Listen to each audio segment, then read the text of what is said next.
Now we will going to focus on the list of the step in machine learning projects. So machine learning project typically follow the structured process with the specific steps that help to guide the model from the concept of completion. Here are the list of the journal steps that we will have to follow while doing the machine learning project.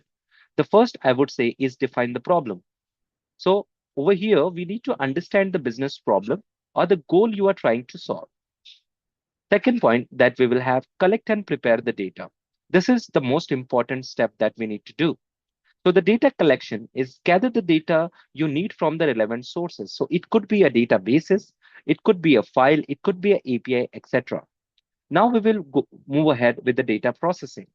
So the data transformation, so normalization, right? So normalization is basically if you have a redundant data, you have a duplicate data, null values. So we need to remove those kind of stuff from the data. So this is comes under the data transformations.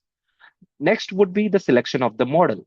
This is also very important because selecting a model is one of the important tasks in machine learning. So choose the appropriate algorithm or the model based on the problem type. Example, the regression, classification, and clustering. Now we have to train the model. Model training is train your selected model on the training data sets. Then we need to evaluate the model. So use the validations or the test data to evaluate the model performance. Refine the model. Model tuning, right? We also call as a model tuning.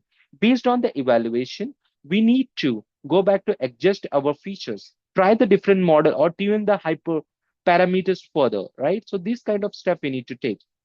Next would be deploy the model. Once the refined model is done, we need to deploy the model into the production. So implement the model into the production environment where it can be used by the end user. And model maintenance. So this will become post your deployment.